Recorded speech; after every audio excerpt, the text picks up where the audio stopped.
As we near the end of this yearly cycle of Torah readings, basically we have a lot of Deuteronomy where Moses is giving his final, let's call them instructions to the Israelites. He knows that the end of his life is approaching and he's not going to be able to cross the river into the promised land. He recalls for the Israelites his time on Mount Sinai, perhaps reminding them of the sacrifices he made. He spent a total of 80 days there and 80 nights, as he says, specifically eating no bread and drinking no water, as he twice had to receive the 10 Commandments from God.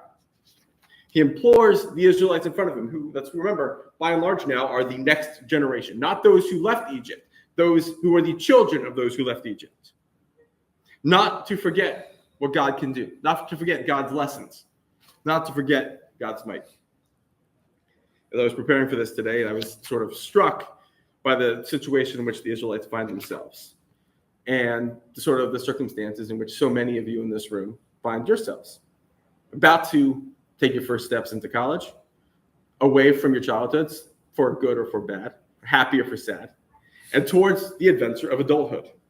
Your teachers and your parents and your friends and the media and movies have all promised that these next 4 or 5 or 6 or 7 or 8, I was in college for a very long time, years will be amazing. But for all of us, even those who are coming back, there's still the anxiety of the unknown. Moses instructs the Israelites to remember the long way that your God Adonai has made you travel in the wilderness these past 40 years in order to test you by hardships to learn what was in your hearts. As we know, the exile in the desert did not represent one continuous, always upward trajectory of moral growth. The Israelites did things that we probably would not necessarily agree with. They repeatedly disobeyed, questioned, or otherwise disputed the authority of God, most notably by, as Moses references this week, creating the golden calf. I also think it's probably safe to say that your childhoods, unlike mine, were not always models of perfection. It took time to develop.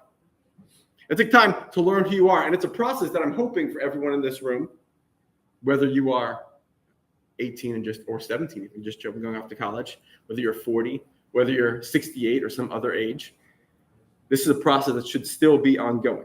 It takes time to realize not only who you are, but who you want to be as a person, and as a leader, and as a partner, and as a Jew. I hope this process is ongoing. I really do, because I shudder to think what I would be like if I stopped developing when I was 18 years old. I hope that in your time here, we can be a place where you find your future self while supporting the you that you are now. Shabbat Shalom.